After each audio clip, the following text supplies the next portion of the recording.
Desde o século XX para cá, existe um grande estudo sobre a branquitude no sistema capitalista e como ela domina os cargos de poder ainda nos dias de hoje.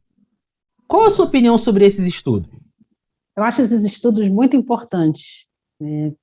O estudo da branquitude me remete a Du Bois, me remete a Richard Wright.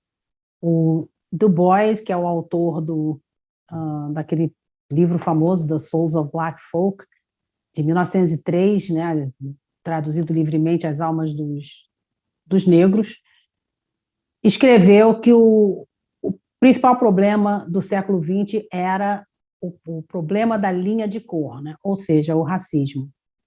E ele, naquele livro, argumenta que o racismo é um problema global. Ele não usa esse termo, porque naquela época, 1903, não se usava muito global, mas eu queria dizer, é uma coisa que se observava no mundo todo.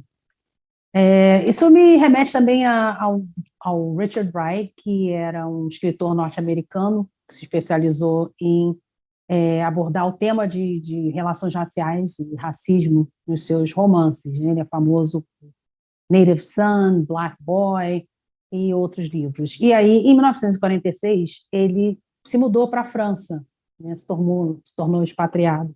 E, então, naquele ano, ele foi entrevistado por um jornalista francês que perguntou a ele o que ele achava do problema do negro. E ele respondeu: não existe um problema do negro, existe um problema do branco. E com isso ele quis dizer que eram os brancos, principalmente nos Estados Unidos, que estavam no poder, que criaram leis que faziam com que eles permanecessem no poder, que impediam os não brancos de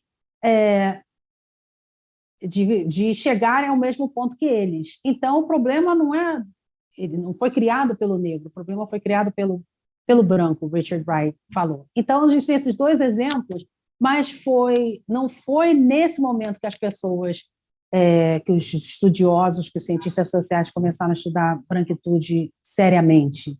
Até, eu diria, a segunda metade do século XX, a tendência era de pensar nos brancos como a norma, né? É a norma, então não temos que problematizar o que é ser branco. Então, o branco era naturalizado, como se fosse uma coisa puramente biológica, e os não brancos é que eram os problemas.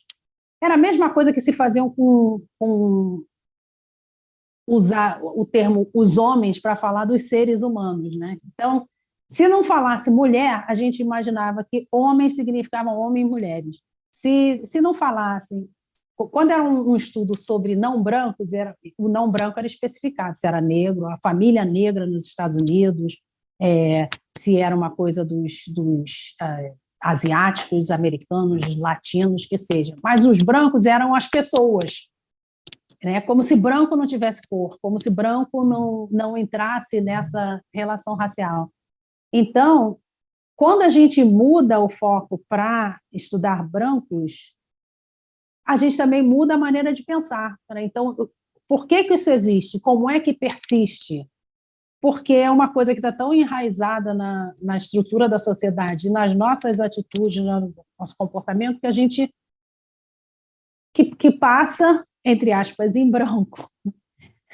A gente não problematiza, mas a partir do momento que a gente problematiza a questão e começa a ver que ser branco também é uma construção racial, é uma construção social, desculpe. Ser branco é uma construção social, porque, por exemplo, no Brasil, se a pessoa aparentar ser branca, ela pode ser branca. Nos Estados Unidos, a pessoa pode aparentar ser branca, pode ser loura de olhos azuis e não ser branca. Então, não é uma coisa biológica, é uma construção social, né? Talvez até filosófica.